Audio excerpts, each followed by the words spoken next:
This is Thinker Be Eaten, and Larry the Contractor guy is back with us. We're going to hit part 7 of We Are What We Hated. And Larry, where are we going to pick up with this particular segment? Well, I wanted to talk about the Muslim Brotherhood in Egypt and its origins, how it was related to and really, in a way, part of the old Third Reich, and how it's in the headlines today, and it's pretty apropos to talk about them when we're talking about Nazism. The reason I asked you that too is that organization was it not birthed during the First World War or pre-World War I? It actually started officially in 1928 with Hassan al-Banna. He was a school teacher and a bit of an intellectual, and strangely enough, a Freemason and an adherent of Sufism. So there again, we see the secret society showing up. Okay. I still find it very interesting that there was any kind of a thread between Germany and I guess at that time the Ottomans and this situation. I mean, okay, religiously there's nothing there between them, and that probably didn't mean a whole lot. I guess with a certain worldview and political ideologies, in fact, there probably was something there that allowed what I would call two disparate cultures, in a sense, to bond.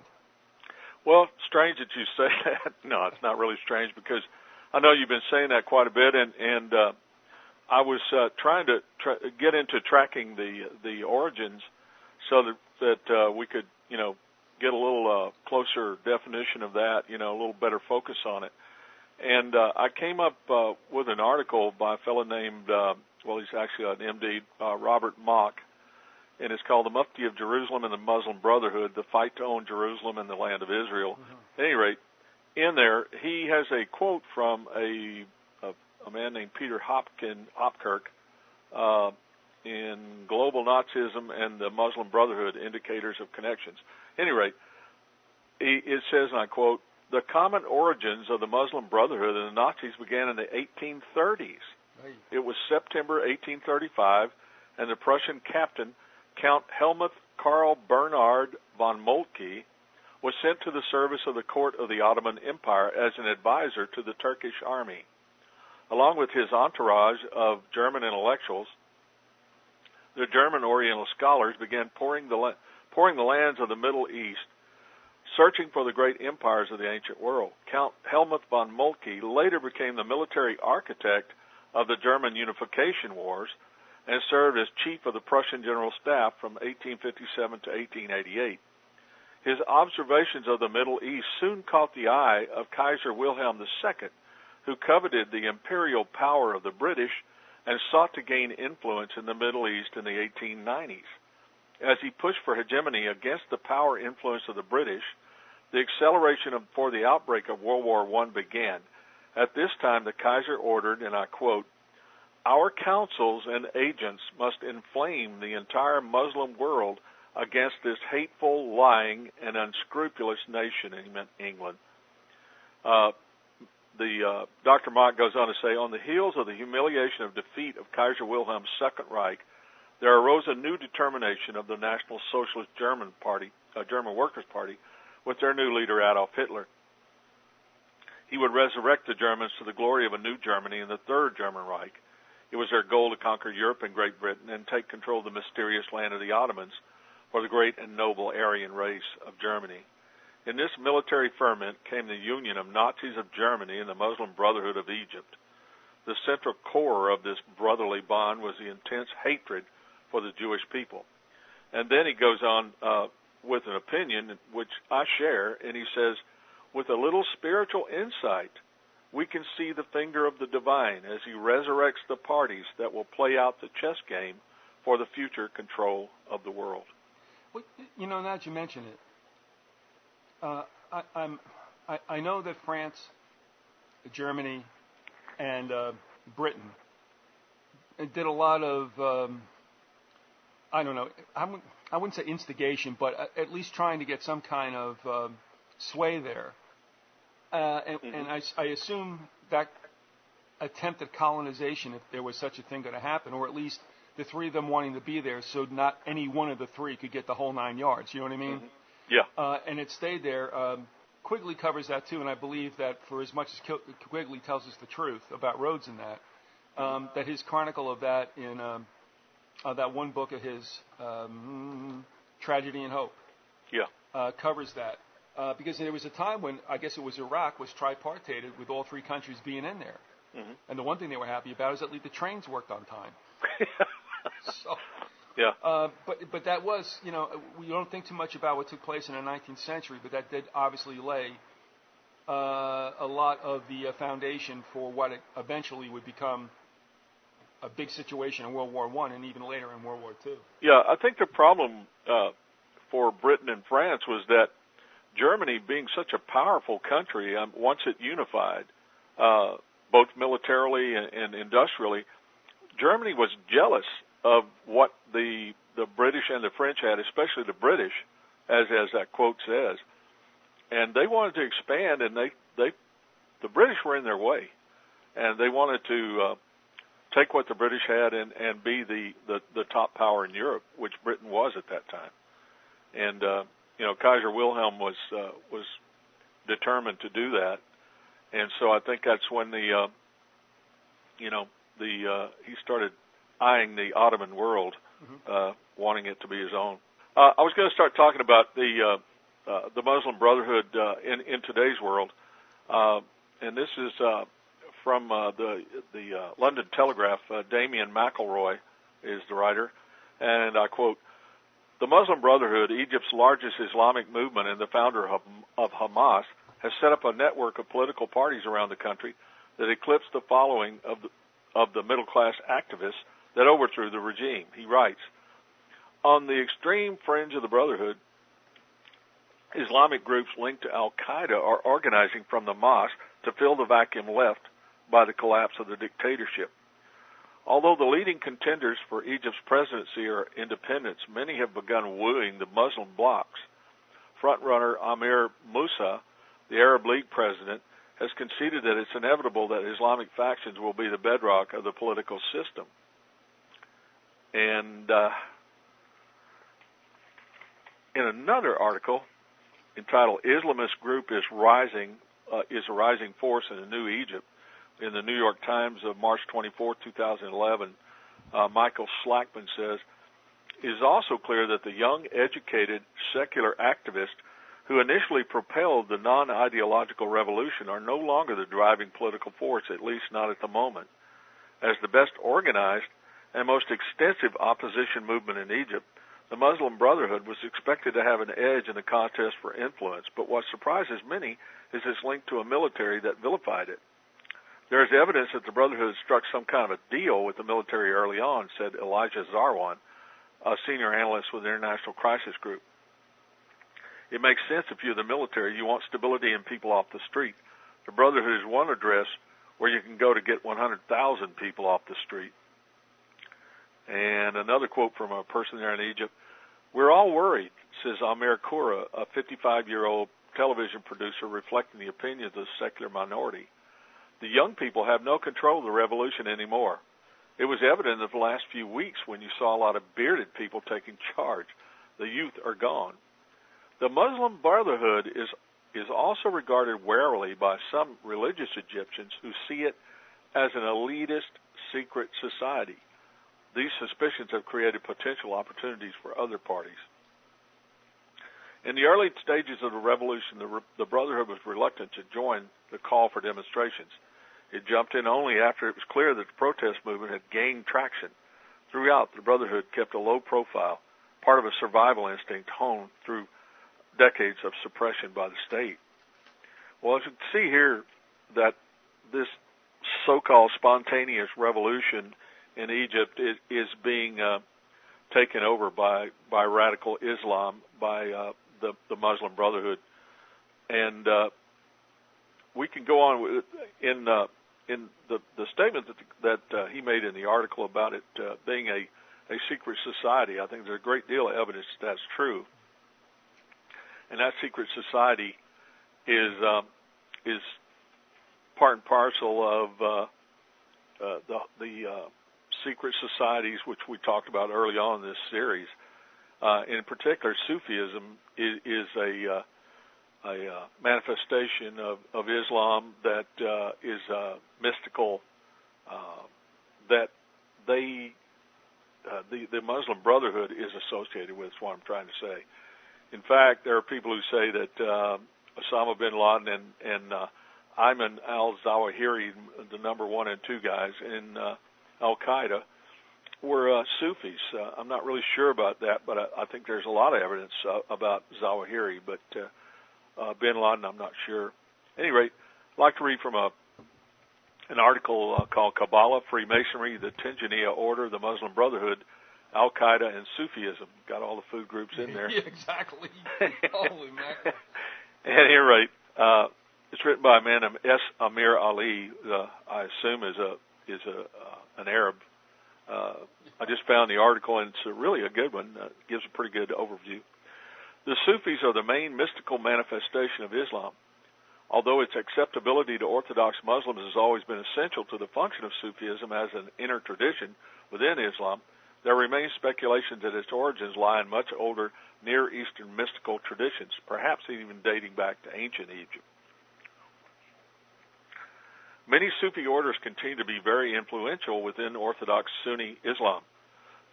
For example, the Tijaniya order is strongly associated with the Muslim Brotherhood, which began as an anti-British movement in Egypt in the 1920s, later playing an important role in the revolution which deposed King Farouk in 1952.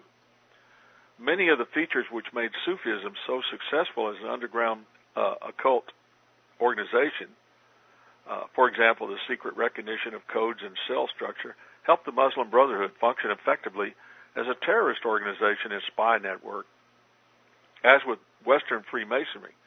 However, it seems likely that in many cases any esoteric aims have long since been submerged by political objectives.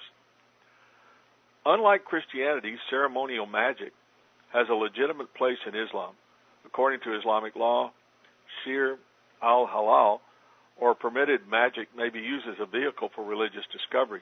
This has given the Sufis room to preserve magical practices from the ancient world, which were systematically suppressed in Europe, which had to wait for the Renaissance for their reintroduction. Like Kabbalah, Sufi ideas played an important part in the European Renaissance, in particular being hugely influential on the Rosicrucian movement. In terms of esoteric practice, there is also a large overlap between Kabbalistic and Sufi magical practice, hardly surprising when one considers the related languages, geographical proximity, and common religious heritage. Like Kabbalists, Sufis have always sought to maintain their legitimacy within a mainstream religion. Like Kabbalists, they maintained an intellectual tradition in continuity from the Hellenistic culture of the last few centuries. And here's where it gets really interesting. There are also some similarities which both refuse to acknowledge. The practice of demonic magic, summoning and binding demons, has a central role in the magic of both traditions. This doesn't sit easily with modern Sufis, who like to stress the more image-friendly spiritual development side of their tradition. Where have we heard that before? Nevertheless, demonic magic is probably one of the most ancient threads in the Sufi tapestry, dating back to the ancient Canaanite, Babylonian, Egyptian cultures.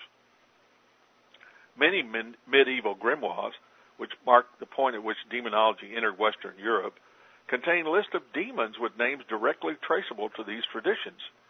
When, in drum roll please, Aleister Crowley restored the invocation of the Bornless One, he found good correlations between the nonsense names contained in the Greco-Coptic original and Egyptian god forms, correspondences borne out by the context of the ritual.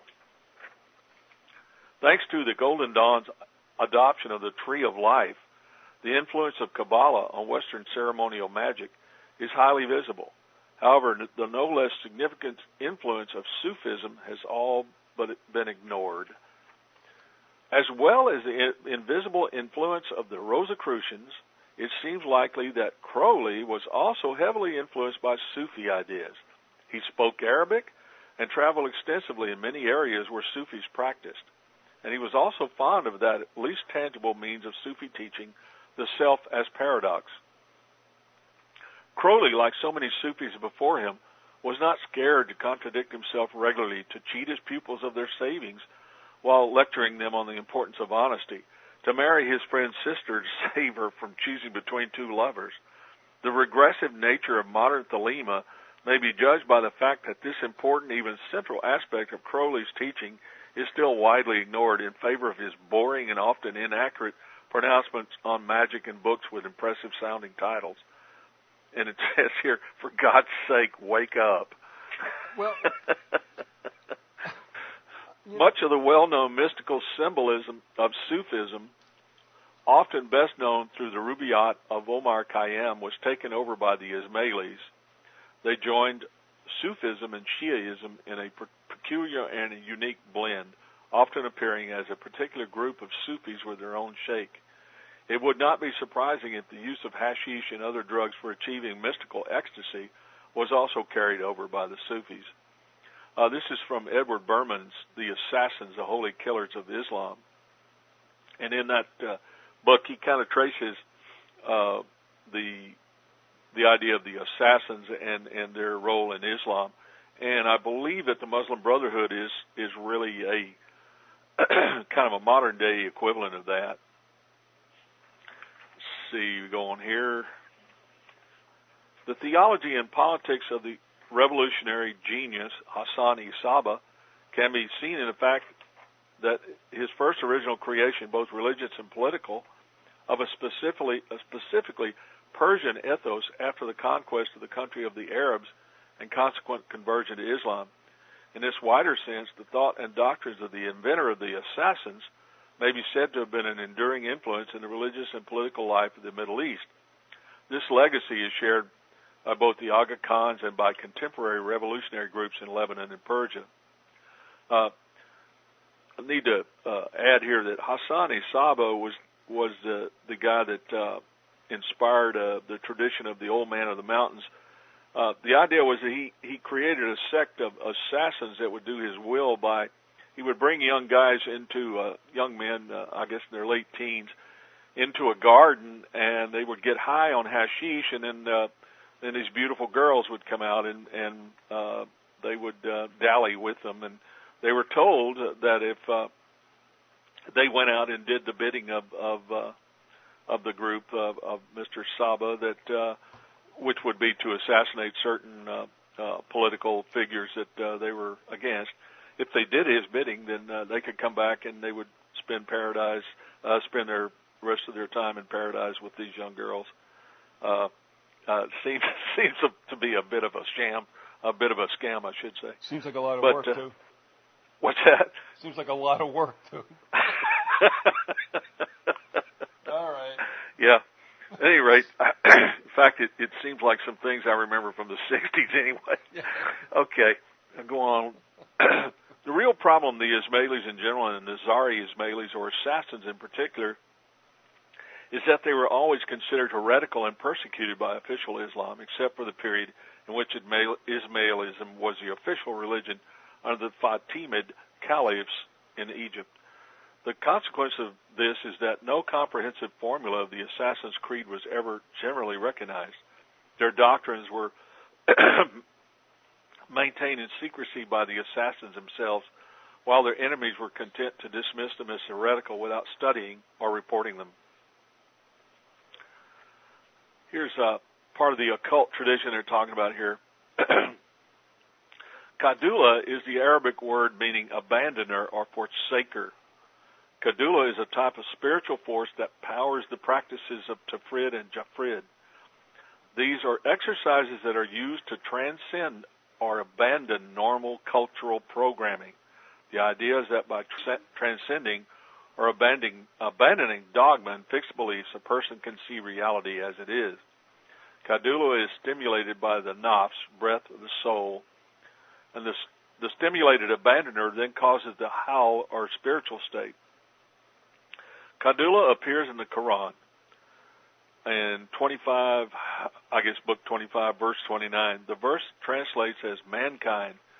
Shaitan is al-Kadula. They have explained two orthodox interpretations of this verse to me. The first is that Shaitan will abandon man. The other is that Shaitan causes men to forsake Islam and its culture. You'll note that this second interpretation is fairly consistent with the spiritual meaning the ancient Mukabaran give Kadula. Obviously, an Orthodox Muslim would think Kabaran practices are sinful. This verse in the Quran is important because it links the abandoner, Kadula, with Shaitan, the old dragon, Lord of the Abyss. And this is from Parker Ryan, the Necronomicon and Ancient Arab Magic. I think that last sentence where it says the abandoner is linked with Shaitan, the old dragon, Lord of the Abyss, kind of gives you a very good indication where that came from, and that would be Satan in just from an Islamic viewpoint. You're shaking my cobwebs here because I was listening to Andy Senior's Radiola. Yeah. With those songs, from jazz from the beginning of the 20th century. Yeah. Into about the middle, and one of the songs was about the old man in the mountain. Mm-hmm. And I was thinking about it, and I wrote to him. I said, because there were two songs in his group that he put up in one of the hours a week or so ago, because he runs these kind of thematic, radio shows. Mm-hmm. They revolve around something. Like he just did one kind of with the end of the world stuff that was going down on yesterday, if you remember. Mm-hmm. So, but on this one, it seemed vaguely. When I heard the song, I was thinking, could a Creedence Clearwater kind of ripped a little bit from that for the song "The Old Man Lives Down the Road"? Mm-hmm. And Andy, said, well, that might have been, but what he was saying was that, and he talked about this as being a reference to just what you're talking about. Mm-hmm. If I could dig that song out, I'll use it as an outro because, interestingly, after a while, doesn't it get kind of like obvious, Larry, that like all roads lead to the same place? Exactly. I mean, really, it does, And it doesn't matter which culture it is. It doesn't matter which nation it is. It's always leading back to satanic machinations. And yet, I have to say this. I mean, we look at a culture. In fact, I was watching Robin Hood, the one that Costner put out. Mm-hmm. And sometimes it's hard to hold down solid food because Kevin has this tendency to, like, rewrite history. Mm-hmm. And I have to admit, and he's not the greatest actor in the world either. I tell you what, I'll give him an A on that. I don't know. I liked him in Open Range, but I'm a big fan of westerns. Yes, yeah, that was good. I never heard guns so loud in my damn life. Yeah, I was in the theater, and my son and I were about blown out of there. It's like somebody shooting a .45 right behind your head. And talking about how all roads lead to the same place, who was an extra in that movie except Charles T. Wilcox? Yeah, is that right? He was. I didn't know yes, that. He was. He was down at the end of the bar in the barroom scene. Is he an actor? He's everything. Yeah. Well, no, I mean he's an artsy kind of guy. I mean, he's an author, and they brought that into his town. Well, darn. And he showed up, and he said Costner was a really great guy. He said, he would talk to people. There were a lot of aspiring actors there, and Costner was more than willing to give him some time. So apparently he's a good guy. I have heard that he is a decent guy. I've heard that from more than one source. Now, conversely, when Russell Crowe came up there for Mystery Alaska, wasn't that the hockey thing? Yeah. He got thrown out of one bar, barred out of another. So throwing ashtrays, easy, Russell. I don't know what his problem is, but if I had that kind of money, I don't think I'd be going into bars and starting fights. But hey, No, but Russell's main problem was Russell. So. Yeah. But at any rate, that we would talk about all these things, though. But going back to Andy with that song he had, and I'll try to find that. Yeah, that'd be great. Yeah, and when I was going back with the Robin Hood thing was this. There was a time, apparently, when Europe really wasn't all that astute academically. Mm-hmm. And it was the commingling of Europeans with Middle Easterners, mm-hmm. where who got the better of the deal? Europeans. Well, there was a time when the Arabs were way advanced in mathematics. Yes. What I always loved the line, do you think that the Freemasons could have built stuff with Roman numerals? No, they needed geometry, and guess who had that? Right. So you look at that culture swap, and obviously, clearly, Europeans got the better of the deal. But then you also wonder in time, what allowed the Middle East to, I guess, still keep this relationship going with what they must have at least perceived in the beginning as barbarians. Mm-hmm. And I don't know, and I'm not deep enough in that, but clearly there had to be some kind of connection. And I would have to say it's probably through the patience of Islam and the Arab nations that there was something, a conduit was still kept for all those centuries. Yeah, one thing, of course, there were bad guys among the Muslims, really bad guys, just like there were amongst the, quote, Christians, I should say the Roman Catholic people that were sent down during the Crusades. But one thing that the Muslims were totally freaked out about the Crusaders was that they were prone to killing everybody. You know, it was like women, children, elderly people. You know, everybody they would kill, and the Muslims considered that to be insanity and evil. You know, mm-hmm. And I think they're right on that count. Yeah. You know, and they were brutal toward their enemies. You know, but they mainly confined it to, you know, men who were combatants, you know. Right. It was men against men, and everything else is just considered, you know, And I'm not saying that all the Christian, or I shouldn't say Christians, all the Crusaders, you know, were evil, intent on killing innocents, because I don't think they all were. But, you know, there was a lot of that going on because of the fanaticism involved. And a lot of that had to do with the Vatican had people running around in Europe recruiting people for the Crusades, and they would portray an image of the Muslims as being the most evil, you know, just like devils, you know, and we've got to go down there and clear them out and take Jerusalem back, and these people are evil, and we've got to, you know, get rid of them, and they pump people up to the point where they wanted to kill everybody, and of course they, you know. They were prone to killing the Jews as well as the Muslims, so you know that's kind of a time-honored tradition from Europe. Well, you know, without going deep into this, all right, we'll just make reference to it. I mean, if people are interested, they can go to. I would think one of the best sources for this is what Walter Vyzygoth has done, mm-hmm. But he documents the fact that for the most part, the Vatican allowed Islam to exist, mm-hmm. just as long as they didn't harm the hairs of any Roman Catholics. Jews and Protestants, not a big deal, but leave the Roman Catholics alone. And no matter how much that might incense somebody, still in all, there's enough information there to the fact that in fact was true, that the Vatican just looked the other way when Islam was burgeoning. Mm-hmm.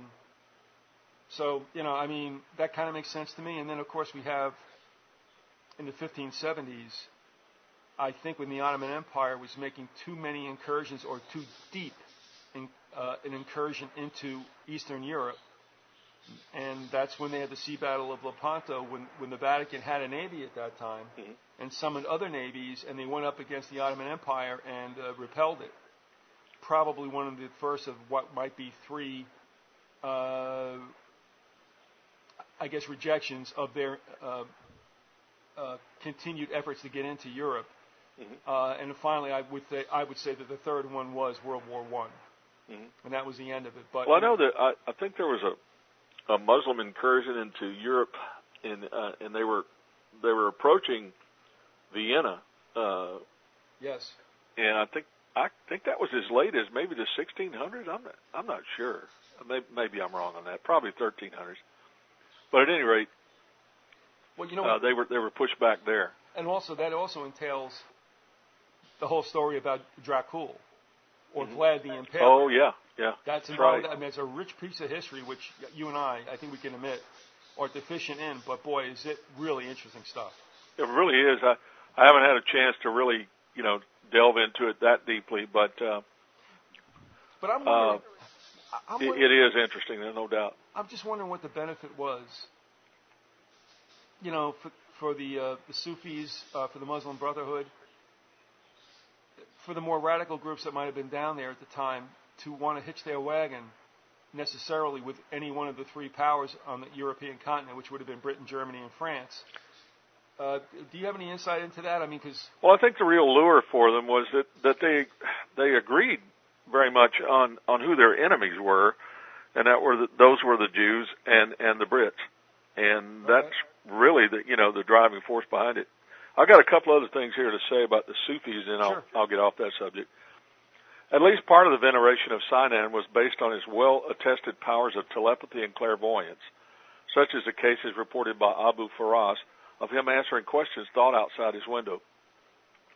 Hassan-i-Saba himself was renowned in his own day as an alchemist. That the assassins engaged in what would now be described as occult practices seems therefore to be beyond doubt. The sciences of alchemy and astrology were then part of philosophical studies. That was from Edward Bourbon and the Assassin's Holy Killer of Islam. Here's the final quote I've got here that I find to be the most interesting, and this is attributed to S. Amir Ali. From the Ismailis, the Crusaders borrowed the conception which led to the formation of all the secret societies, religious and secular, of Europe. The institutions of the Templars and Hospitallers, the Society of Jesus, formed by Ignatius Loyola, composed by a body of men whose devotion to their cause can hardly be surpassed in our time. The ferocious Dominicans, the milder Franciscans may all be traced either to Cairo or to Alamet. Alamet was where the assassins lived.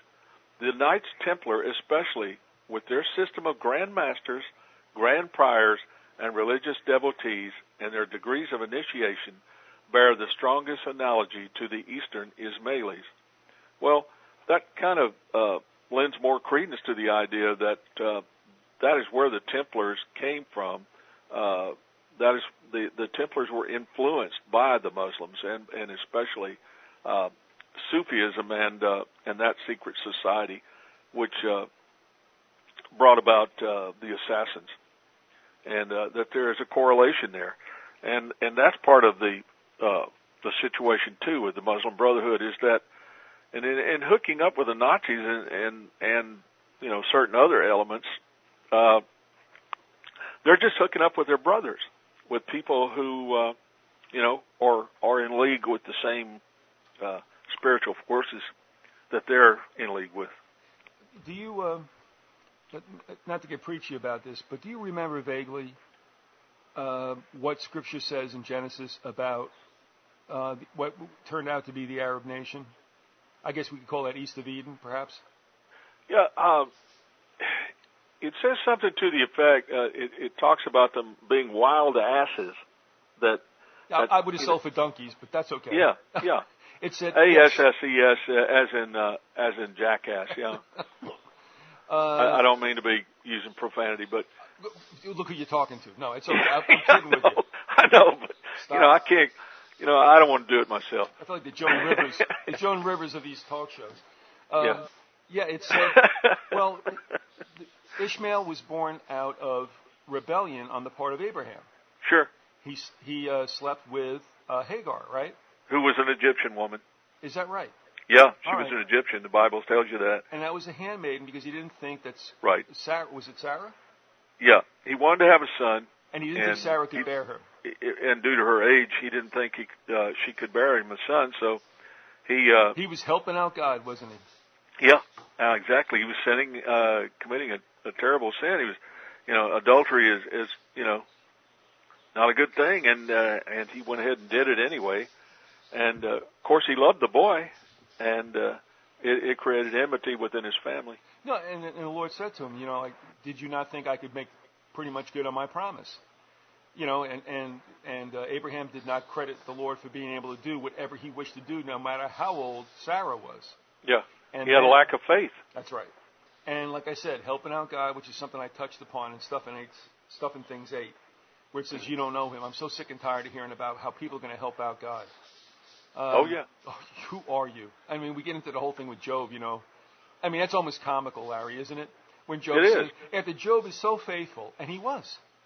After he was so faithful, he dared ask the Lord, which seemed reasonable, why do I have to go through that? And then we have, about 4 chapters of the Lord saying, Job, where were you when I laid the foundations of the earth? Right. I mean, we have no idea what he is. But it did say, though, that he, you know, that the Lord was going to work it out for better, and that he sent Hagar and Ishmael out to be the seed of a great nation. Did it not? Yep. But it said that, yes, you will be like a wild donkey. And I believe the NIV says you will get along with no one, and no one will get along with you. Right. And if you look at the history of the Arabs, there's always been enmity and infighting amongst them, and never been able to unite. But isn't But they're going to. Well, in the future. Yes. But the excruciatingly ironic thing is, between the remnant, and I'm not saying Israel's a remnant of the tribes. I mean, I don't know who's what. That's a nation. I understand that there's Jews there, okay. That gets so complex, I can't even. Sure. I can't follow it. But as far as whoever's true blood, what you really have there is a fight between half brothers and sisters. Right. They're all related, and that's probably, I guess, what do they call that? Interesting, the worst kind of warfare that can be. Right. And it just seems that it could be so soluble, and yet it never does happen. And we're looking right now also at the stage theater where Netanyahu is basically wagging his finger at Obama. So, and it's the reason why there's so much hatred toward the Jews in the Arab world and the Muslim world, for that matter, but especially in the Arab world. The hatred is it's way over the top. I'll say something. I don't mean to trivialize this, but you and I were talking before we came on air that one of my former teammates in the Montreal Expo organization was Gary Carter, and he's got some brain tumors, and that could be rough. Yeah. And it made me start thinking about the times that we had when we were back in, my God, Cocoa Beach. That was horrible. And we got around a swimming pool, and believe it or not, there was a Dominican playing with us by the name of Socrates Santana. How's that? Socrates Santana, yeah, and he came from West 86th Street in Manhattan. Yeah. And we would talk and stuff, because I was a city guy, and he was a city guy. And he would talk about the Haitians. Now, you know where that goes back to, right? Hispaniola? Yeah. Between the two of them. I said, because he talked about the fights they had. They brought the whole thing to Manhattan. And I said to Sock, Sock, why do you hate the Haitians so much? And he sat there, and he took a couple of seconds, and he kind of screwed his face up like he wasn't really sure. And he came out with, because they hate us. But you see, that's the truth, though. Yeah. It comes down to, we can't remember why we're doing this, but we've been doing it so long. All I know is I hate you because you hate me. And what are we seeing in the Middle East? It's the same thing. Yeah, and it's gotten so out of hand that it can't be stopped. The only way that's ever going to be stopped is through divine intervention. And we know. One side will have to wipe the other out, for it to stop. And I don't see that happening, but I do see God intervening, and there's going to be a tremendous amount of bloodshed, and it's just coming down the pike. And people that don't believe that, and this thing lately, I was watching the conversation or reports of the conversations between Netanyahu and Obama, and I have to side with Netanyahu. I think Obama and the proposal that he's making there is absolutely goofy. But Larry, to go back to the 67, Larry, do you think that's not going to happen? Yeah, but again, I got to stop, because do you really believe that came out of his head, or do you believe that's what he was being told? Right. No. I believe he was being told this. Yes, and Netanyahu's playing his part, and Obama's playing his part. Oh, so yeah. It's like, okay, where are we going with this, guys? Now, what's going to be the sum of this whole thing? Yeah, it's a dog and pony show for sure. Just as the thing with Osama bin Laden, I just can't buy into that. I think Osama bin Laden was either dead for quite a while, or that they just made up this big scenario so that Obama will look good going into the elections in 2012. He can jump up and say, "Well, look, I got Osama bin Laden. We did something here that nobody else could do. Let me run something by you, okay? Because I've been corresponding with Victor Thorne about, all the histrionics around the presidential hopefuls. Mm-hmm. Now, Muskrat Head, Donald Trump, just. What is that thing on his head? I keep thinking of Robin It flaps. Williams. Yeah. There's a reason why you don't see him in a swimming pool. Why doesn't he go to Cy Sperling? Oh man, I heard that. The hair club, yeah. Yeah. I'm also. I'm bald myself. I've been bald since my 30s, and it's like, man, the worst thing you can do is do that comb over thing where it looks like you've got and if you spray it, you got that surfboard on your head. Well, it's like he and Don Rickles. You can comb it over, but you can't start in your armpit hair. Yeah, that's exactly right. With Trump, it's like it's all puffed up too. It's like, dude, if there's just a gust of wind, you're gonna look like you've been trapping animals on your head. No, I'm sure. I don't know. He doesn't go out on high wind warning days. I heard that. Otherwise, he'll flog himself with that. He might. I mean, as much money as the guy has, I mean, if you really, he needs to go get some cosmetic surgery and gets a transplant there, or get a really good hairpiece or something. But when you have that I much don't money, understand that. When you have that much money, no one's going to tell him it looks bad. Yeah, that's exactly right. Where I want to go with this is now consider this possibility. None of us thought that Trump had a prayer, and whoever comes out early and runs their mouth, they never make it. It's always that, it was like Howard Dean, that embarrassing thing he did years ago with running for the Democratic nomination. It's like, Howard, shut up. Now Trump comes out. Now consider this, and this is what I was writing with Thorne. I'm saying that Trump came out a supposed Republican, and his sole purpose was to come out and get the birth certificate thing settled for Obama, and then he left. Mm-hmm. Think about that. Yeah, I think it was all the birther thing, because if you think about it, every time I saw Trump or read anything about Trump, he was a one issue. I mean, it was like it was like a broken record over and over again about the birther thing, which I thought was one of the silliest issues possible. God, yes. But there was a certain element of the Looney Tune right that just kept wanting to bang on that, and I think they just want to put that to bed. To be honest with you, I have no crystal ball and no way of knowing what's going to happen in 2012, but it sure looks like Obama's going to have a good shot, and I think that he was kind of a stalking horse for Obama in a sense that he put away or tried to put away that whole birther thing. Oh, no, it's done. So what I'm saying is I don't care what they call him. Since this whole thing is theater, Trump was to come out and get that unearthed and taken care of, and now everybody goes away huffing and puffing, but that's the end of that deal.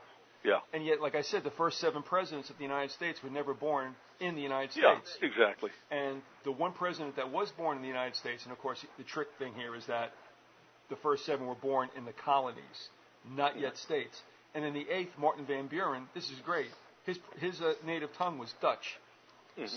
So, I mean, the one guy that's finally born in the United States has to learn English. But we might be coming full circle. Well, the country was much, much different back then. I mean, there were enclaves of people who only spoke German. I know that for a fact. My ex-wife's, people were persecuted. They were like Mennonites and that sort of thing, and Pennsylvania Dutch, and some of them were Lutheran, but they came over because they were being persecuted in Europe, and they didn't learn the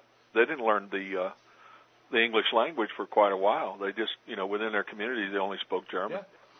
So, but as it relates to all this, the Obama situation now has been somewhat taken care of, and I'll just say this: my call is that. Again, I don't care who they put in the Oval Office, but that will tell you the direction the country's going to go in. Exactly. Because they'll select the guy best able to send it where it's going to go. My point is that if Jeb Bush doesn't come out, no matter how late, if Jeb Bush doesn't come out, you got Obama for another 4 years, and then I would fully expect a war. Well, an FDR kind of economy. Well, when they want to jack with you domestically, they put in a Republican. When they want to start a war, they put in a Democrat. And social programs. Right. Exactly. And also be heads up on this. I just wrote an article for when they want to steal your money and really jack with the banking and the economic system, they put in a Republican. Yeah. And now they're ready. I think they're really getting ready for a war. I think World War III is just around the corner, and of course that's just an opinion of one guy, but that's the way it looks to me. Well, at least we'll all be working again. I mean, but I do want to mention this. I don't know if it's going to fly or not. But there's, like I said, I just wrote this article for American Free Press where it may be that to make the budget look better next year, a lot of the stimulus money that was put out there that has not been encumbered is being rescinded and taken back. Now, there's a House Resolution 1 that's up on the Hill now. You can take a look at that. But somebody notified me about this from a southeastern state whose company deals a lot with state and federal contracts. And the money's drying up, and the layoffs have started, and the benefit reductions have begun.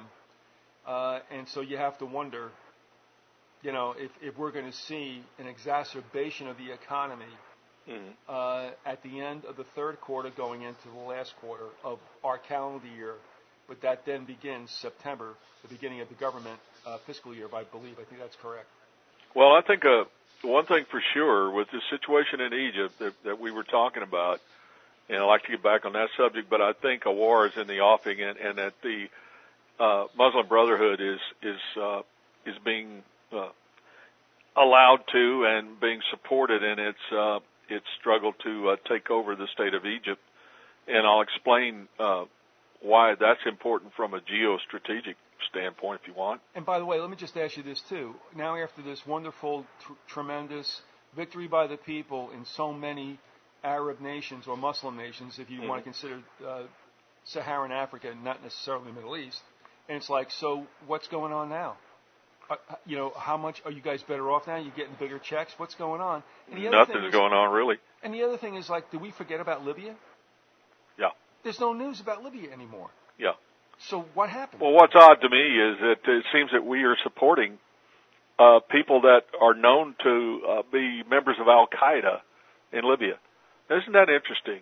How Al-Qaeda is supposed to be our enemy, but every time you look around and just look at the history of Al-Qaeda, with Osama bin Laden and the people over in Afghanistan, back in the late 70s, early 80s, the United States is always in league with them. Well, you're going to love we use them whenever it's convenient, if you know what I mean. Yeah, everybody uses everybody. It's a bazaar of whores. Yeah, they made a tremendously good scapegoat for our patsies for 9/11, and I don't really want to get into 9/11 today, but I will at some point, briefly. And I really believe that all along they have just been and they are an outgrowth of the Muslim Brotherhood, pure and simple.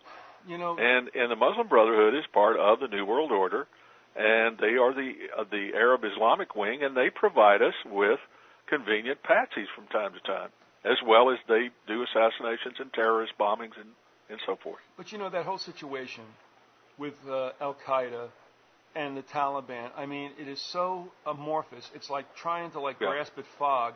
Right. Nobody knows what anybody is. Nobody knows when Al-Qaeda ever began. It's just such, a very murky place. But it's used, obviously, to pull the switches for people in the West, especially in the United States.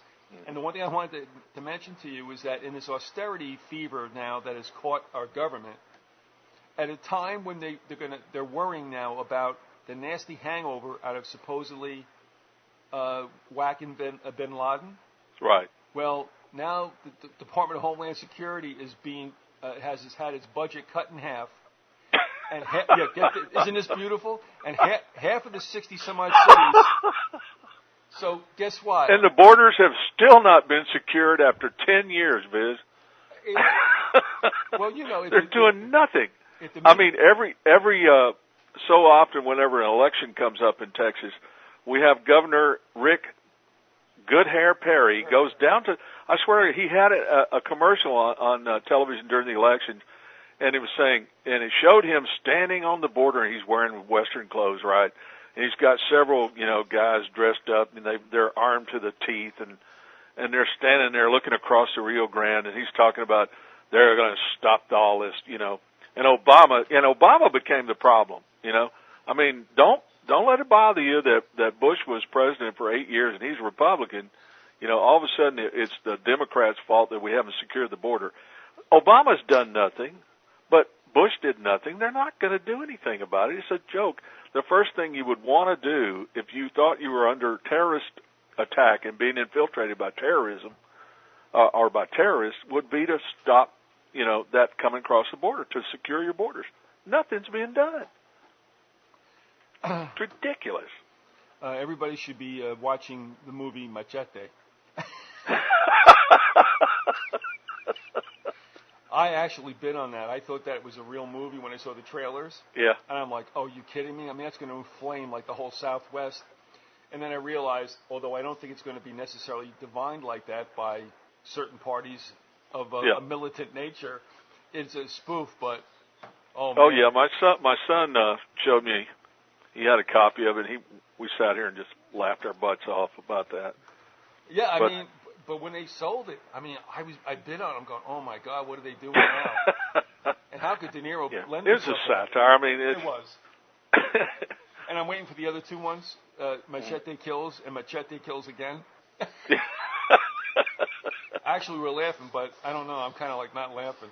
Oh, and by the way, let me ask you this: as we approach the 50-minute mark, are you in the way of this radical weather that's supposed to be blowing west to east?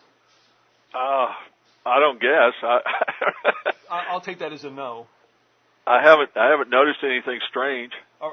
Well, I haven't really been keeping up with the weather this weekend, though. You're probably the last I should ask. Now, here's the other thing: if this weather, this apocalyptic weather, was traveling through yesterday, there might have been a whole lot more believers in rapture with Harold camping than. Oh yeah. Geez. I love these guys. You know, hey, let's get up on top of the hill and wait for sell all your worldly possessions and. But, camping ran, and I don't know if he does any longer, but he ran a very good ministry that was in the Northeast. It was in New York, and I heard him on the radio, and I used to give him a donation or two every so often. Yeah. But I can't, and apparently I missed his first one that was in '94 or something. Yeah. We were in the process of moving down to Florida. And I can't believe it. I'm like, guys, we're going to wear sneakers and go with the hail bop or what, Yeah. Oh, man, I can't believe it. Well, it's like Machiavelli said a long time ago that organized religion is a means of social control and a way to make money. And he's right. I mean, I'm not talking about a genuine spiritual experience of, salvation, but I'm talking about organized religion, and that's what it becomes. You're right. As soon as it gets institutionalized, religion is a failure. Religion is a failure. I'm 100% with you. Organized religion is one of the biggest impediments to the progress of mankind. I mean, we were just talking about the Arab-Israeli thing. I mean, it's basically a religious conflict, and it dates back into ancient history. But I mean, there's so much bloodshed and so many social problems that are involved with organized religion. You see, that's how Harry gets a pass on all this, because he's a minister in the Church of the Subgenius. He believes in Bob. Yeah. All right. Well, I always say that I'm a member of the Church of Monday Night Football.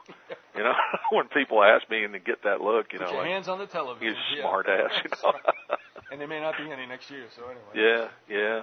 All right. So after I took you on a digression you didn't want to go on.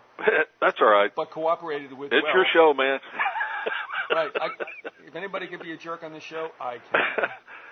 All right. That's all right. Oh, we had a few laughs, but I was going to go to a quote here from the think tank Stratfor. Stratfor is a think tank which does a lot of research on, especially on the Middle East and on politics in general. And they have this to say about Egypt and Islamism.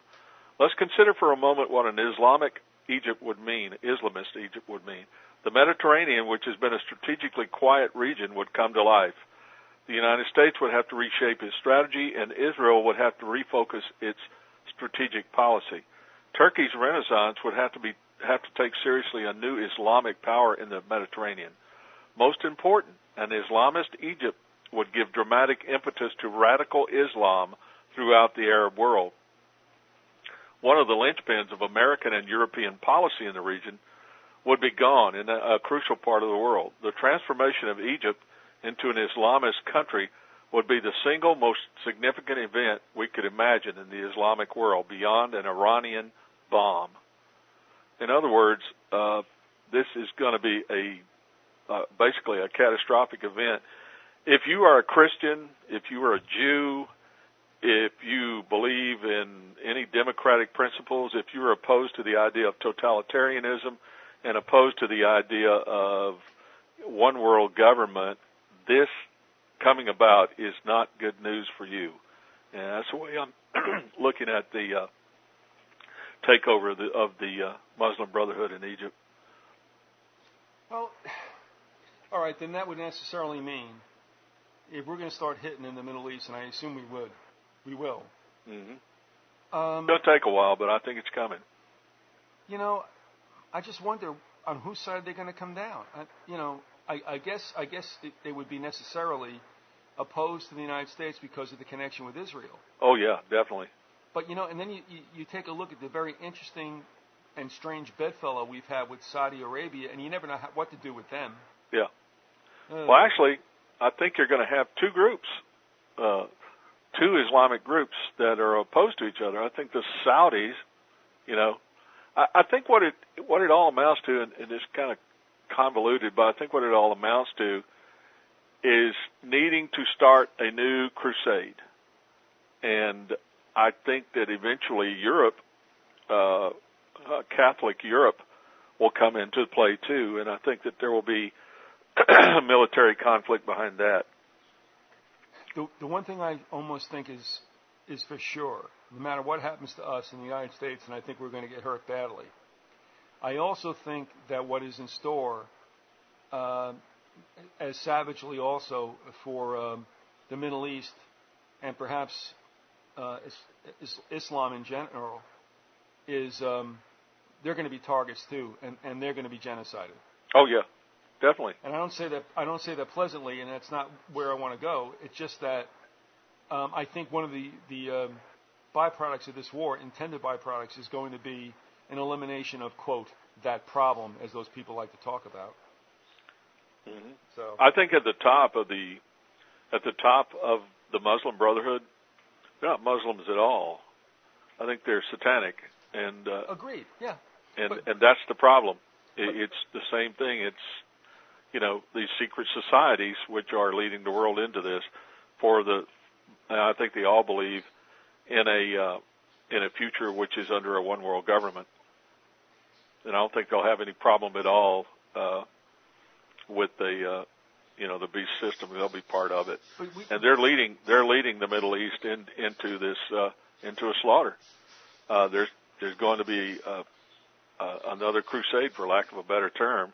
It's being set up. I mean, the Muslims are now Islam and Islamists are making so much trouble in Europe, and there's so much hatred toward them in Europe that they've taken over the traditional role which the Jews used to play of being the scapegoat. And it's going to come down. It's going to take a while, but there is a tremendous amount of and not all the people that are opposed to them are racist or whatever, but there's just a tremendous hatred toward Islamism due to the way they have conducted themselves in Europe, and that's going to lead, and that the Roman Catholic Church is going to lead opposition to that. It's always the case, and it will continue to be the case, just as we saw with this undue attention that the rapture folks were running with, mm-hmm. Of course, which didn't happen yesterday at 6 o'clock.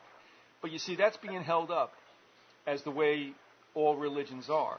Mm-hmm. All radical elements of any religion, I don't care if it's Buddhist, whatever, Confucianism, or, and the thing is, that's not the way most of the people are. But you can see for yourself. I mean, and I watch it with Ahmadinejad especially, because they're going to become front and center in time. I mean, he and the new Khomeini get everybody all fired up, and they're not going to get a scratch on them. They're just there to get everything worked up. Mm-hmm. And the same thing in this country. You've got the Dominionists who believe that we have to go over and shed blood in the name of Jesus. I can't figure out how that's right, because it wasn't any good in the 1000 AD either. Mm-hmm. But we kind of just refuse to look at what Jesus said and say, look, we're not doing this anymore. Okay, be that as it may. Well, we wouldn't want to follow what Jesus said. We want to say we're following Jesus, but we want to do what we want to do, and we don't care what he said. And that's really the problem there. And these people that want to go and take over the world in the name of Christ, God doesn't need you to do anything.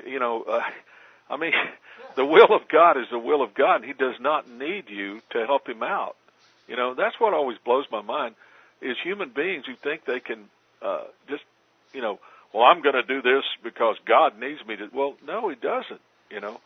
But Larry, don't you see what's happening here too? I mean, I'm dumb as a hod of bricks, and it's okay. But I mean, I understand what I read. I don't want anybody telling me what I read means. Right. And I can't understand for anything except Christians sitting in pews and being told what Scripture says instead of looking at it for themselves, going against the majority and saying, wait a second. We're done with that kind of stuff. It was over in the Old Testament. We're not doing it anymore. That's not what Jesus came to bring us. And that whole bit about going ahead and smiting an entire nation because they were like stiff-necked and rebellious, that was during divine law.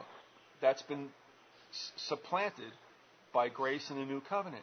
And yet they still want to go hammer and tongue into there. And I'm like, how can you do it? If you look at Scripture, how do you get your brain to believe that that's the case? But they're not reading Scripture. They're listening to people tell them what they should think about it, which is like basically about 9/11 also. Okay, those buildings collapsed because they burnt down. Okay, fine. You know, that you didn't see that, but that's what they told you you saw. Therefore, that's what you believe. Therefore, that's what happened, right? You're going to believe me or your lying eyes. It's the same story. All right. Well, you know, it amazes me. I can understand how people who are simple-minded could buy into that, but the majority of people know that really isn't the way it is. But they want to believe it, so they do believe it. You know, they suppress their objectivity, they suppress their logic there, and just go, yeah, that's the way it happened, you know, and just go on because they can't deal with the idea that the government allowed it to happen or actually actively took part in it. They just can't. They cannot let that cross their threshold of credibility. You know, they've got to continue to believe this lie, this propaganda that's put out there, because it's very, very uncomfortable if you start using logic. What I get the sense that people, I mean, in the United States, I mean, most people have a somewhat developed brain. Mm-hmm. And yet what happens is that they'll look at something and they won't trust. And when you get into Scripture, I mean, I do believe, I mean, if you rely on the Holy Spirit, you'll get the deal. You'll understand exactly what's going on. But what they do is they look at that and they want to put a cap on it. Then they go out and see what the majority believes. And when they see the majority going a certain way, they just dump whatever that was enlightened in them at the door and go off on another thing. And there'll be no excuse for that, I'm sorry to say. But, you know, I mean, I get a beam in my eye. I understand all that stuff. But come on, folks. I mean, the Scripture was written for us to understand. I'll admit there's some passages that get a little problematic, no doubt about it. But what Christians are doing is they're just going with the majority, just like what, you know, Ibsen and Jeffers talked about. The majority is never right. You people want to go where the biggest crowd is so you can feel safest. Even if they're leading you down a ravine, you'll go with them because the numbers are big. Well, you know, you wouldn't want to look foolish. Well, look at me. You wouldn't want to be considered a nut, you know. Larry? Look, yeah. You're talking to me now. I spent my life looking foolish, and I'm a nut, according to everyone else. Yeah, I hear you. But I used to, you know, at work, I used to talk to people about 9/11 because I was really concerned about it, you know, and I would try to point out certain anomalies that didn't make sense to me, and you know, and people would start looking at me. At first they would get this kind of puzzled look, and then it was like a tree was going out of my head, you know. And I began to realize I'm wasting my time. They don't want to hear this stuff, you know. They don't want to think about it. They want to believe what they heard on CNN or Fox or, you know, one of the alphabet networks. They want to believe the propaganda, and they're going to believe it. And it's not going to do me a lot of good to sit there and try to argue with people about it, you know. There's a brother, and I just gave it up. There's a brother who contacted me, lives up in Brooklyn. Yeah. And he's come to an awakening.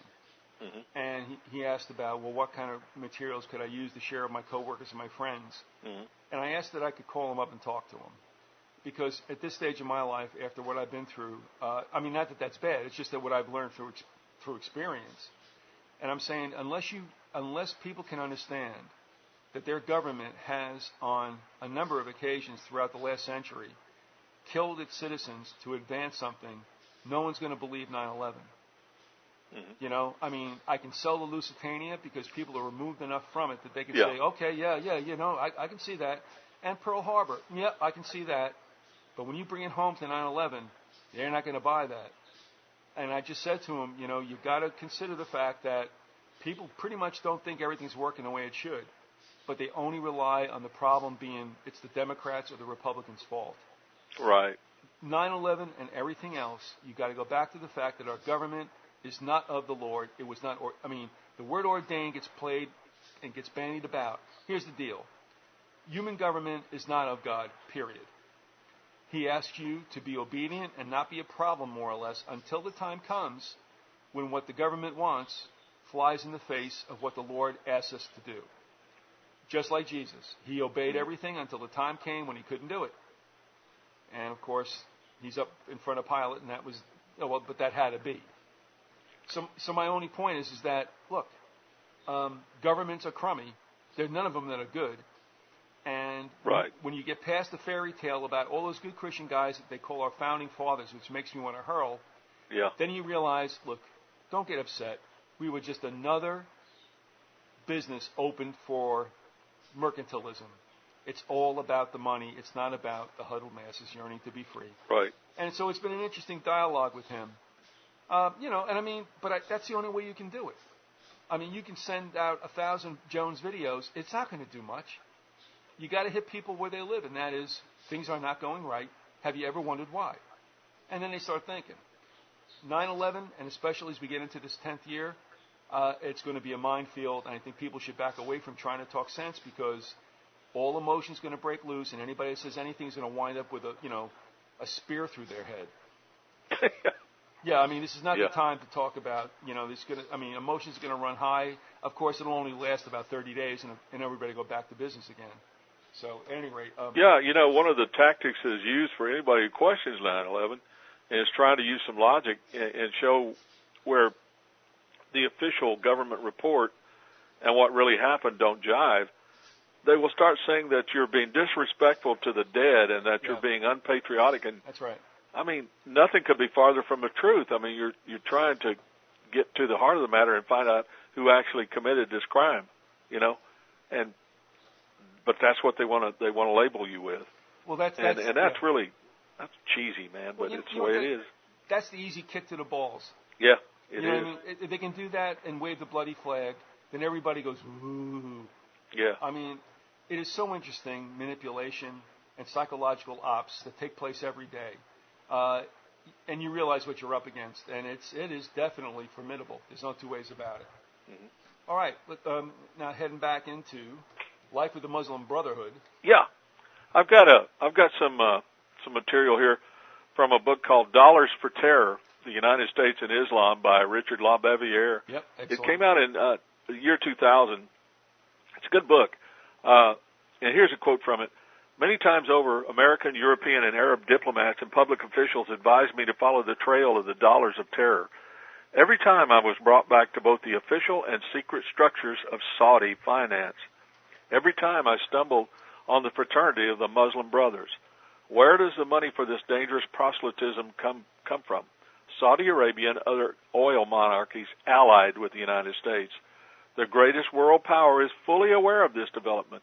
Indeed, its information agencies have encouraged it.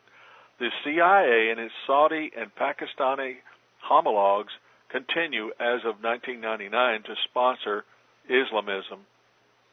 And he goes on to say, the history of the fraternity, when he says fraternity, he's talking about the Muslim Brotherhood. The history of the fraternity makes the brothers' concept of the Islamic State clear, a theocratic state of fascistic inspiration.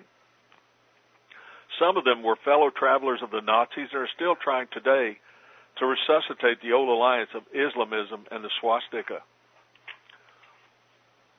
And in the book, he quotes a guy named Mohammed Saeed al-Aswani, and he says, all my research always brings me back to the same point. At the beginning of this process of the perversion of Islam are the Muslim Brothers, an extreme right cult. The history of the Muslim Brothers is infused and fascinated by fascistic ideology, said al-Aswani. Their doctrines, their total, if not totalitarian way of life, takes as a starting point the same obsession with a perfect city on earth in conformity with the celestial city, whose organization and distribution of powers they can discern through the lens of their fantastical reading of the Quran. This fascistic affiliation would crop up in the analyses of several of our interlocutors, in particular that of journalist Eric Rollo, who is a specialist in the Middle East, former French ambassador to Tunisia and Turkey.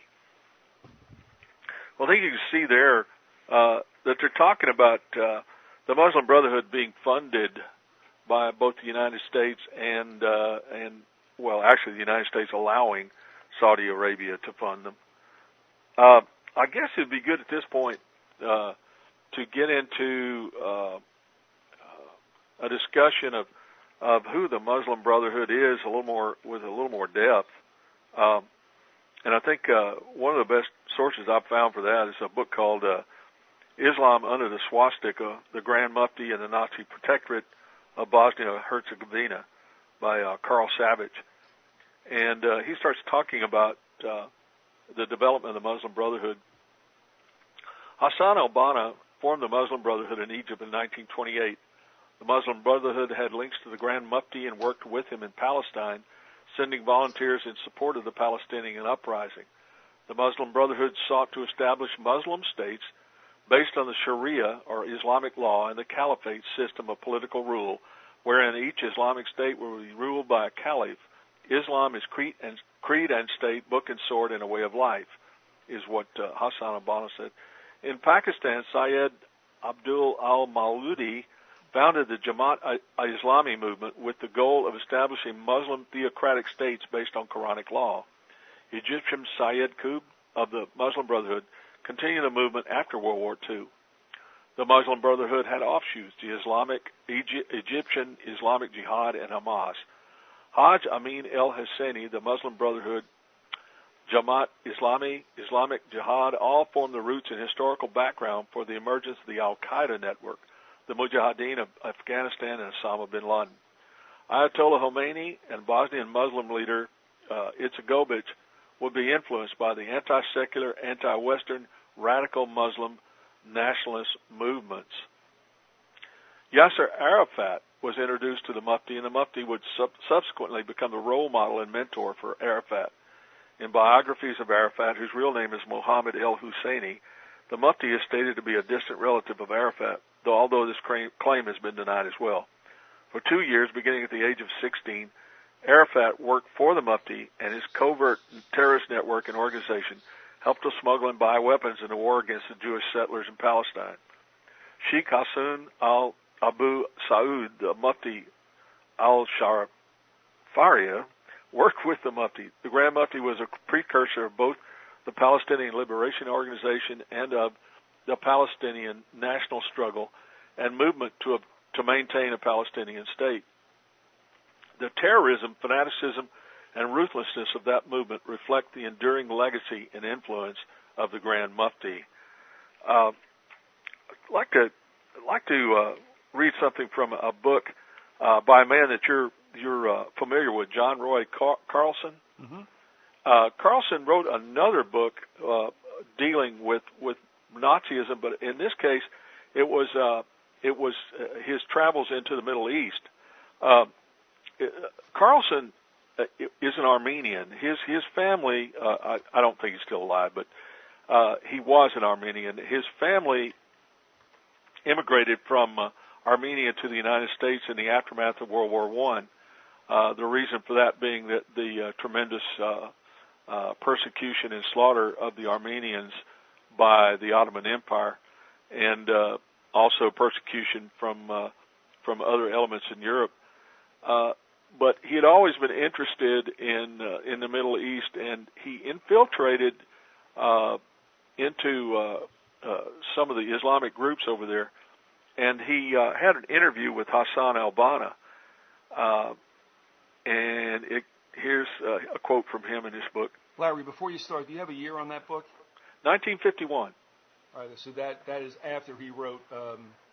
Yeah. Yeah. Yeah. The book. Undercover. Yeah. the book takes place. It's based on his travels and his interviews and his observations from 1947 to 1951, and he published it in 1951. In fact, it's online. I don't know exactly how to get to it, but all right, I'll check it out and see if I can put it up. Yeah, you can get to it online. Because Undercover's online too. I just never realized he did that. That's a good find. When did you come up with that, by the way?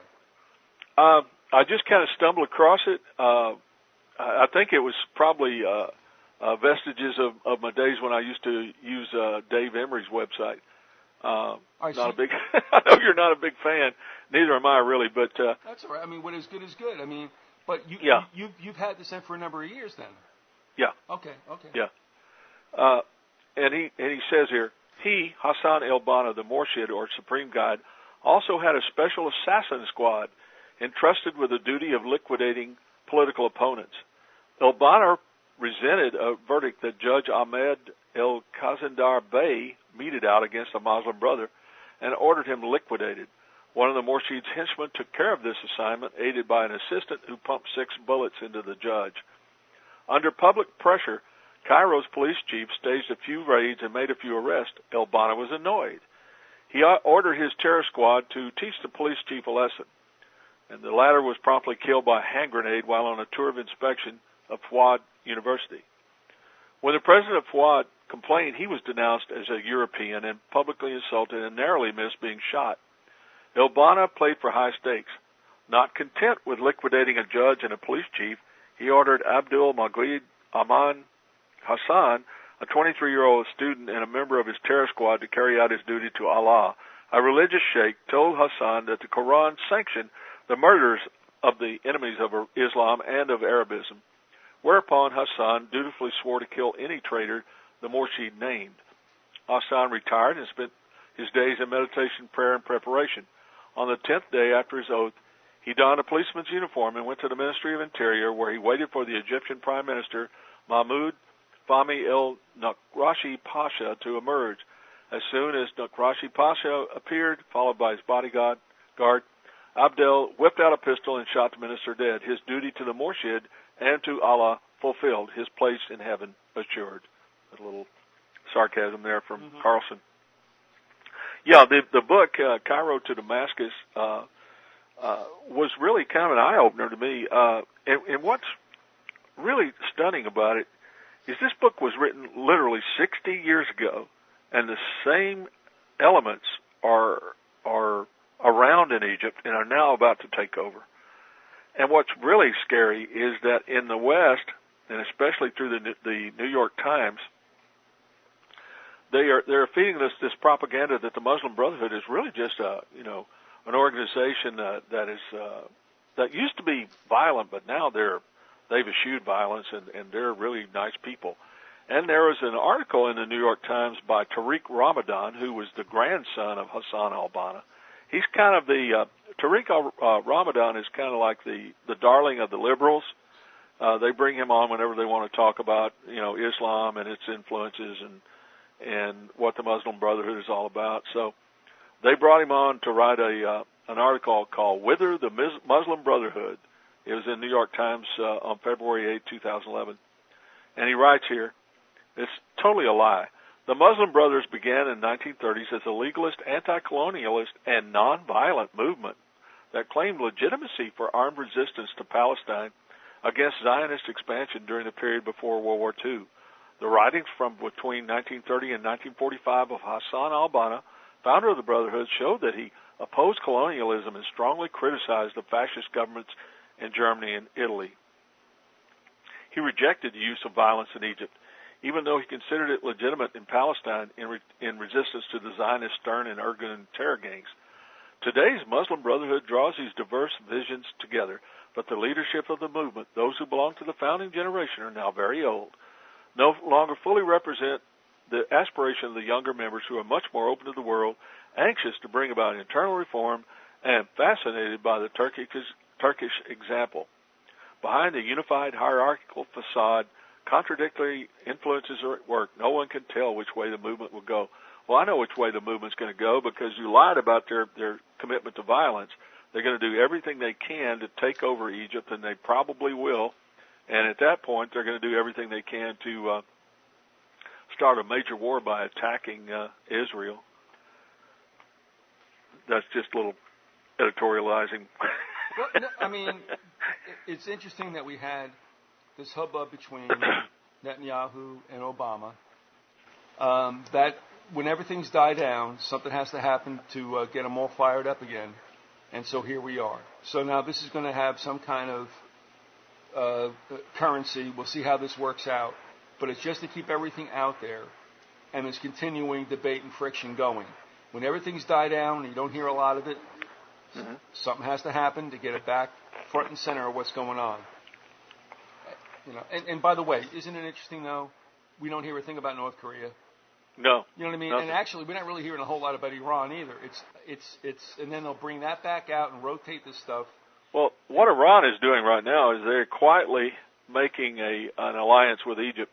I had an article. I don't have it with me right now, but recently Iran has made overtures to Egypt. They want to align themselves with them. And if that happens, you've got the two most powerful states in the Middle East aligned together as radical Islamic states. Right. And that's scary. Does this have something to do with apparently backdooring weapons through this crazy pipeline, if it's really true, that goes to Venezuela with Chavez? Have you heard anything about this? I don't know anything about that, Right. Viz. I do know that there have been shipments of weaponry going to Hezbollah from Iran that have been interdicted by the Israelis. And I do know that there are estimates now by people who keep up with that sort of thing saying that they believe that Hezbollah now has something along the order of 60,000 rockets that they can use against Israel, and that now they have some with warheads that have chemical and biological weapons. Oh, here we go with the bioweapons again. All right. Yeah. I'd like to talk about one of the most famous members of the Muslim Brotherhood, who was the Palestinian leader, Hajj Amin al-Husseini, who was one of the most evil men in the history of the world, as far as I'm concerned. Talk a little bit about his background.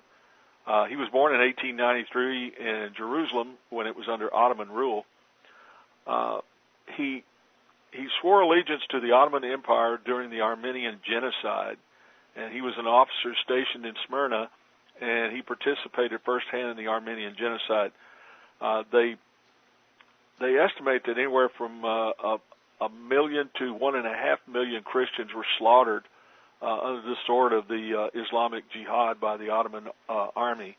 A lot of people died as a result of starvation. They were brutally treated by the Ottoman Empire, and Husseini was an officer in the Ottoman army, the Turkish army.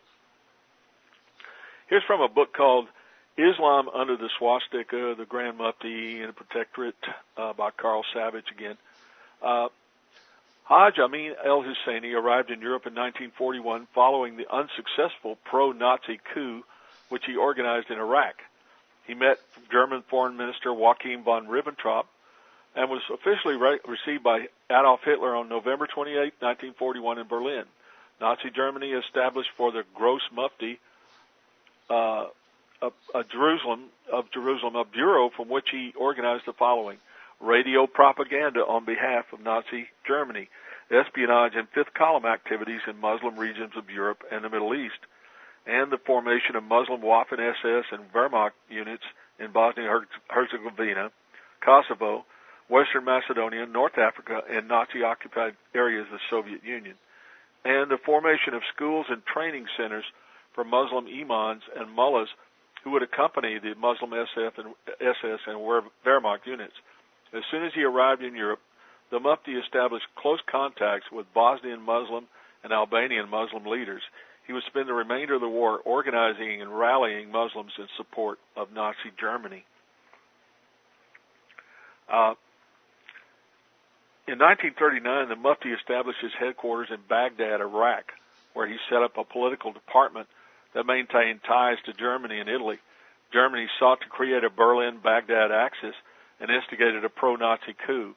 Iraqi General Rashid Ali Galani, a militant Muslim nationalist, and the Golden Square, a group of pro-Nazi Iraqi officers, took over the Iraqi government.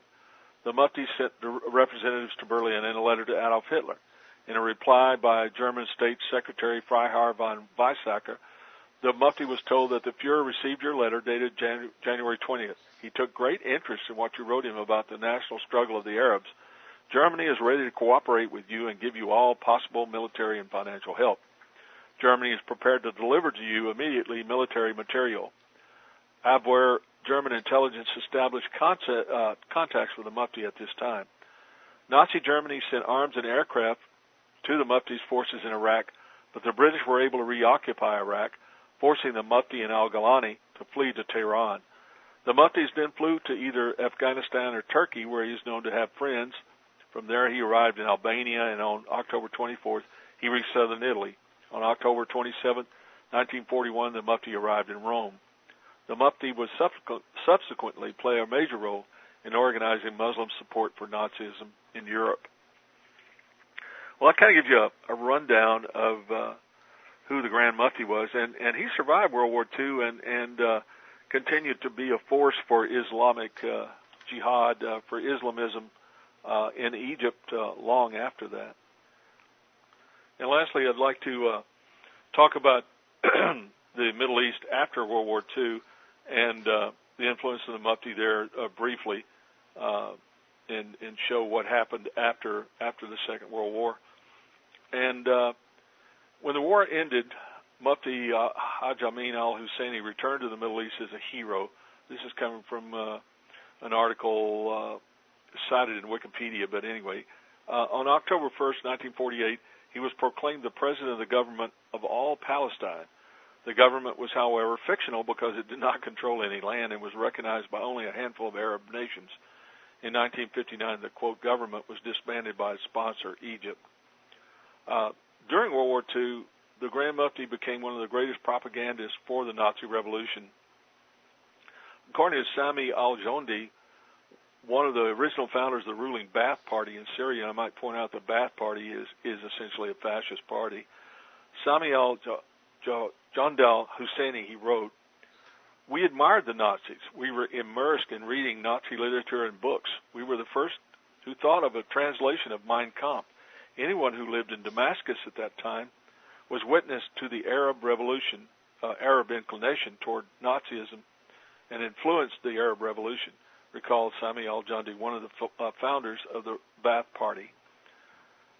The sentiments, this is from an article titled "The Arab/Nazi Muslim Connection" in an Israeli website. It was written by John Gunther. The sentiments of Hitler then and today were dramatized well in a pop folk song in the Middle East during World War II, in a song which began, "Bisama Allah, Oriya Alard Hitler." In heaven, Allah, on earth, Hitler. This theme became a cultic slogan as posters were placed in the Arab markets, and even a book was printed, "In heaven, Allah is thy ruler, on earth, Adolf Hitler." And that's from John Guthrie. And he also wrote, "The greatest contemporary Arab hero is probably Hitler." And again from Dr. Mock, Robert Mock, "Also with the Nazis, the Islamic Brethren became the fifth parliament whose secret army resided on Egypt's soil.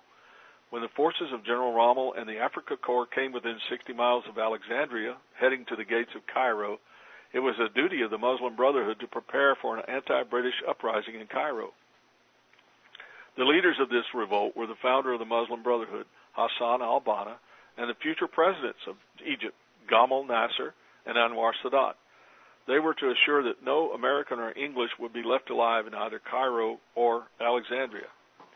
When Rommel's drive into Egypt failed, Sadat, who had drawn up a treaty with Germany with the desire to create a pro-Axis Egypt, was arrested and spent the remainder of the war in prison." Sadat spent the rest of the war in prison? Yeah. Do you know who bagged him? I mean, was it the Brits or? I would assume, yeah. I would assume it was the British.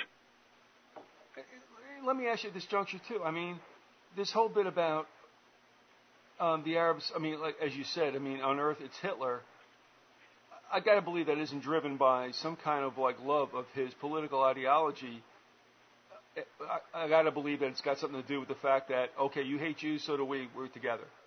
Yeah. Or is that unfair? I don't know. There are many Arabs. I've read statements by people who, in the Arab world, who say the only problem that they had with Hitler was that he didn't finish the job, that he didn't do well enough. He didn't get rid of all the Jews. In other words, that was his only failing. They liked him otherwise. Another thing about it was that they liked Germany and in particular Hitler because this was the only major European power, as opposed to England and France, who had colonized that area of the world. The Germans had never done that, although they did want to, but they hadn't done it, and as a result, that gave them some brownie points with the people in the Middle East. Because they were seen as not being interlopers like the French and the Brits. Right, okay. Right. All right. And I guess whatever interaction there had been, and of course there certainly had to be between the Germans and the Ottomans, it seemed to be obviously very pro and advantageous to the Ottomans. Exactly. Okay, so they weren't taking more than they gave, which is probably why there was that propinquity between the Ottomans and Germany. Right. Whereas the Brits, where's the oil? And the French, where's the oil? So, but isn't it interesting, though? When you think about it, the Brits go down there, get oil rich. The French went down there and got oil rich. And the Germans I don't know. We have synthetic oil, but we won't tell anybody. That's another great story about what, all right. Sorry. But this stuff, Not a problem. It's your show. That's another way of saying shut up. All right. I'll take that as a yes. All right. I'm done. Proceed, please. Yeah, that's really all I had for this edition. Thank God. I had intended to talk about the Nazi influence, and how the CIA had put our good friend Otto Skorzeny down there. There's one other thing. Okay. It is a follow-up to a question that you asked me, and I'm trying to answer the questions as best I can. And this was about the Nuremberg trials and whether any of the prosecutors had tried to do anything about, the Nazis getting off easy, and if, people had objected to the way that they were being treated. And in his book, I've been reading a book by John Loftus, called America's Nazi Secret. And he answers that question more or less about a guy that he once worked for. Said, during the Nuremberg trials, one of the prosecuting attorneys, the same Walter J. Rockler, who later became my boss at OSI, discovered a German document listing the 13 American banks that had secretly worked for the Third Reich during World War II. After his investigative unit was shut down, Rockler kept the Nazi bank list to prevent it from being shredded. The German bankers that Rockler was trying to prosecute at Nuremberg had hired American and British corporate executives who had then become the secret resident of Camp Ashcan Dustbin. It was the Special Assistant Attorney General Victor Swearingen who had kept all the American and British moneymen hidden from the nosy Nuremberg prosecutors. Political smear tactics forced Rockler out before I could tell him why all Nazi financial crime investigations kept getting closed down. He was getting too close to the truth. The money that funded the banks and corporations of the Third Reich came from Wall Street and the City of London, England's financial district and Wall Street equivalent. Roosevelt knew about it, and so did his Secretary of the Treasury, Henry Morgenthau. The Special Assistant Attorney General of the United States, Victor Swearingen, closed all of the treason cases in occupied Germany. Not a single corporate officer ever went to jail for doing business with the Nazis, either in America or the United Kingdom. The Justice Department covered it all up. More than 100 American traitors were returned home after many profitable years of serving Hitler. The Army's original investigative files, codenamed Ashcan and Dustbin, are still off limit to protect the privacy of the American citizens involved. I guess so. Then he talks about Kissinger. Kissinger was recruited as a professional spy for Dulles shortly after the end of the war in Europe. Although there's no evidence that he personally recruited Nazis, Kissinger ran the intelligence file room where records of Nazi recruitments were kept. He then transferred to Harvard, where he specialized in recruiting foreign students for espionage. Later, he worked for Dulles during the glory days of the Office of Policy Coordination. He was hired by a private group known as Operations Research Office, which planned to use former Nazis as agents behind Russian lines in the event of World War III. Mention of Kissinger's classified work was censored from the original manuscript of this book. The unpublished memoirs of a senior SS officer, Frederick Burkhardt, who had written a history of the Nazi occupation of Eastern Europe. In it, excuse me, I didn't read that one quite right. There's a Professor Dahlin that he had gotten the records from. He had to go in and seize the records. And he said he had the unpublished memoirs of a senior SS officer, Frederick Burkhardt. Dahlin had plagiarized Burkhardt's manuscript for his own famous work, Russia Under German Rule. Burkhardt had been the leader of Vorkommando Moscow, one of the SS mobile killing units, which specialized in recruiting local collaborators from Belarus and the Ukraine as spies. At any rate, it's an excellent book. I recommend anybody reading it. It's called America's Nazi Secret by John Loftus. And in it, Loftus kind of summarizes a lot of his other work, and it's really a good summary. And in it, he explained what was going on in Nuremberg. This will give me a good jumping-off point to start on the story of Otto Skorzeny. Otto Skorzeny was a famous German officer, SS officer, and he was the leader of the bunch of bastards who bushwhacked the United States Army at the Battle of the Bulge by dressing up as American soldiers and misrouting convoys and shooting Americans in the back. And also, he and his friends were the people that were responsible for having Americans rounded up and having their hands tied and then shot to death. This was his handiwork. Mm-hmm. He was the leader of that particular group, a real dyed-in-the-wool Nazi SOB, and I just wish that the Texas Rangers had been there at Nuremberg, because they would have known what to do with that sucker, and strung him up from the highest tree and put a sign on him to murderer and bushwhacker. And other than that, yeah, you sound like Lonesome Dove. Yeah. Sometimes, I really, that's kind of somewhere in the bloodline, and it's like just kind of down deep in my soul. I see things like this where, justice should be done to someone like that. And, he was allowed to get away with what he did. Mm-hmm. It's disgusting, but that's the way it is. I could take the high ground, and I really won't. But it is true nevertheless. Everyone gets their due in time. It's just that we'd like to see it happen before our eyes. Yeah. And that's something that we're not guaranteed. But right. These creeps, again, all this is their kingdom, this is their time. Mm-hmm. Man, eternity is forever. You know what I mean? Yeah. And it's not going to be pretty. No, it's not. Not for them. No, and I mean, the idea of revenge makes sense to us. Actually, it does. And yet we're told not to. But boy, I'll tell you, it's a stretch when you work with these kind of creeps. Yeah. But, we're seeing that now. We've seen that even today. And it's never going to end. It's going to even get more intense. Oh, yeah. And it's true. I mean, I hate to say it, but, the Lord warned us. You want to live by the sword, you die by the sword. Yeah. And, that's a fate that I think we probably would like to just escape. But, yeah, I mean, I'm with you. The sentiments to take somebody upside the head is great. Yeah.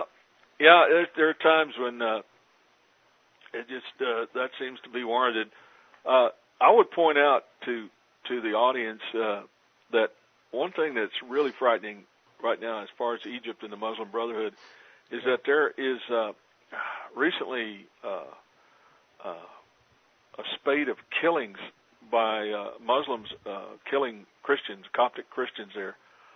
Recently, I think within last month, there was a situation outside a church in Cairo where the Coptic Christians were having services, and a riot broke out, and 12 Coptic Christians wound up being killed.